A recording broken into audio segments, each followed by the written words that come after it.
Good afternoon, good afternoon, good afternoon. I hope you are having a prosperous Monday afternoon for me here in Texas. But I just want to come before you again. I don't do it on a very frequent basis, but I do it on a consistent, regular basis. However, I just want to come before you and just talk about self worth. So, this is the journey I am leading clients through as they navigate just being more empowered and more of themselves and a better version of themselves. But I want to talk with you about what is self worth. And in my words, self worth is the value that you bring into a room, the value that you feel you have from within. Not that someone gives you or someone validates for you, but the worth that you know that you have without anyone saying, girl, you go ahead, you got this, you killing it, like you are stealing the energy in the room. Like you go in the room knowing that you're about to put new energy into that space, that you are bringing your A game and you know that you're showing up fully and intentionally with everything you have because you know that from within, from yourself, that you are everything you are meant to be. Your self-worth is, or in my words, what self-worth is how you and what you believe about yourself without it being something coming from someone else. But I also want to touch on, how do you get to a place where you know your worth? There are things you must do. There are things such as you must set boundaries. You must set those boundaries with people, and people are not going to like it. Oh well. People are not going to like that you say, right now I'm going through a healing process and I cannot talk to you about what I'm healing because you are not going to be someone that helps protect me from what it is that I'm trying to heal while I'm going through my own healing. So, for example, when you get a wound, what do? We put something over it to protect it. Our body also sends out, I don't know the technical medical terms, but it sends out a protection barrier. We get a scab. And that scab protects the layers underneath of it to keep it from getting an infection, from things continuously coming in to infect it. So when we're going through a healing process, we need to set those boundaries with people and ourselves. I might not need to get on social media. I might need to not tell certain people about the process that I'm going through because they are not going to be a good influence on that process when I'm going through it. So right now I am going through the process of writing or creating a book. And my book is created with content used from PLR.me. And this PLR.me is content created by others that gives people like me the rights to use it as my own, to chop it and make it my own, to do whatever it is that I feel I want to do to make it what I want it to be, and I have the right to do that. PLR.me is great for those that have a lot of work to do and help a lot of people, or just want to get content out there that they know they want to produce into the world to help other people. So that's where I am. So I am putting out content that will help inspire and empower people to be motivated to do the work, to have the self-worth that they desire. Everyone's self-worth will be different. So for me, my self-worth is going to look different than the next person's self-worth because of where we are in our process. And I'm going back to this part right here. When we're going through our healing, we have to protect ourselves. That could be from social media, from certain people, certain things such as music. There might be certain things we just cannot let come into us at that time until we are fully healed. And when we're healed, we are better equipped to handle those things that we had to kind of shelter ourselves from. And I say all of this to say we have to do that work from within to then be able to exude what we want the world and how we want the world to see us. Because everyone wants the world to view them a certain way, but it needs to be authentic and genuine. And that means keeping it 100, being 100, not being fake. Be who you are truly meant to be. And that doesn't mean you have to be telling everyone your business at all the time. You have to be ready to get to a place where you say, all right, I am going to share this and this much with this individual or these individuals. And sometimes it's uncomfortable, and we have to get used to being uncomfortable, right? But we also have to be ready to be uncomfortable. We can't just say, well, I'm just going to do it and hope that I'm comfortable with it. You have to be comfortable with it. You have to get to a place where you accept this and you're ready to say, you know what? When the trolls come on social media, it's going to hurt, but I am equipped to be able to deal with it. I'm equipped to say, you know what? I'm tough. Like, not the big girl panties or the thick skin or just fake it until you make it, but equipped internally to say, you know what, I know I am resilient enough to withhold and withstand what someone has said about me. And then also in a place where you can say, you know what, I realize they said something that has hurt me, and I'm going to sit with that hurt and realize where it's coming from. Because sometimes that hurt comes from an insecure place that we have not dealt with, and we are going to deal with that, or we are in the midst of dealing with that.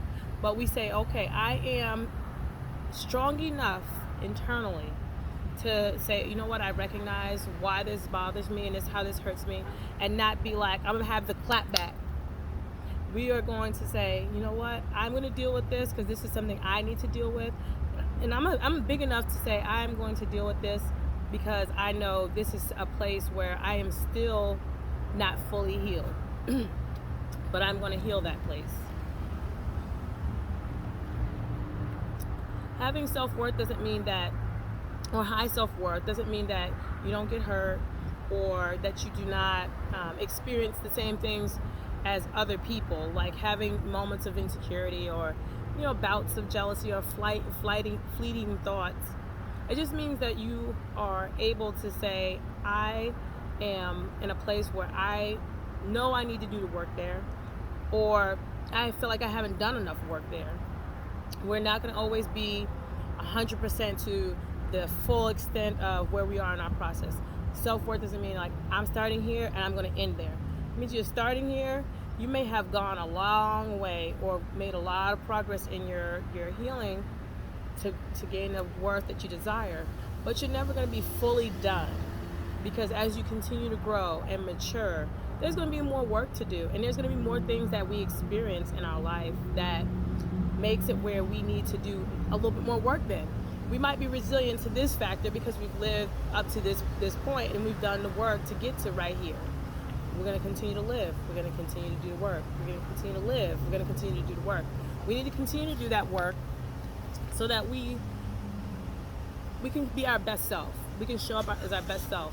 We have children, and if we are a colleague to other professionals, if we are just simply a good friend or a good daughter, sister, aunt, niece, whoever, we want to show up as the best version of ourselves, and have done the work to become that best version of ourselves. It's a process. It's not something you're going to do like 3 or 4 or 5 sessions of work, or read 10 books and you got the work done, or see a therapist for 1 year and all the work is done. It depends on what it is that you're working on with your work. It depends on how much work you're willing to do at that point.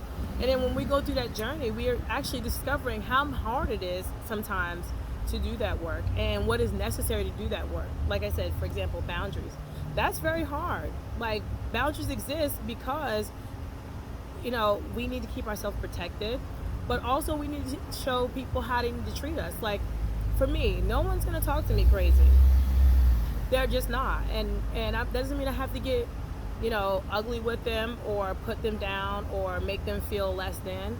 But that means that I'm going to tell them, like, you don't deserve to talk to me like that, and you're not going to talk to me like that. And if you can't get it together, guess what? I have an obligation to then say, you know what? Right now, I'm not engaging. Like, I will talk to you when you got it together, or when I feel like it's worth me getting, talking with you at this point. Sometimes you have to say, you know what? I cannot always be in control of the situation, but I can always control me. And controlling how we respond is definitely a sign of maturity. Everything is not going to be where I'm going to, pop off or clap back at someone or belittle someone or even berate them. I'm going to say, you know what? I have an obligation to myself, who I am, who I feel like I am called to be, and I'm not going to come out of character for you or no one else. And so therefore you will not talk to me crazy. And I just won't allow it. So for you, like, self-worth means like protecting yourself, making those boundaries. And that's going through the process of, doing the work to have a higher self-worth. Also discovering what it means to you to have self-worth. Why do you want to increase your self-worth? And those things that you're willing to do to have a better self-worth. For me, like I said, it's about how I value myself and the energy I know that I bring to the room and the importance that I have on myself. And in some capacities, the obligation I have to other people. As a therapist, I have an obligation to my clients to do my own work, and my patients to do my own work. For my children and my husband, I have the obligation not just for myself, but for myself first, but then to other people, like those that are important to me. Like my family is like important to me. God, like I believe in a higher power, so like God, first and foremost, I have an obligation to be called to be a daughter of the Most High, and with that, do the work that I know is necessary to be the person He calls me to be and do the work that He has called me to do. Secondly, my family. Do the work that my family needs me to do. So my children that I'm raising, and for my husband, be the wife and the mother, and then also a colleague for, those that I work with. Like I have a calling to, do a certain level of work on myself, for myself first, but also for those that I interact with on a very, very regular basis. So, like I said, with all that being said, like I think, just having an increased self-worth is definitely important, and it is essential for you to continue to grow, but it's also essential for you to do what it is that you desire to do outside of working on yourself, whether that's being a teacher, whether that's being a med student, whether that's being a life coach, whether that's just being a better version of yourself in and of itself. You don't have to do it for anything else, but you can do it simply for yourself. Investing in you is the best thing that you can do. So with all that being said, I hope that this was informative for you, just like knowing what self-worth is, how to, kind of empower yourself to do that work and protect yourself from hurt, harm, and danger by doing what it is that you need to do for you, and then secondly, for those that you love and care about. So until next time, I will be doing my work.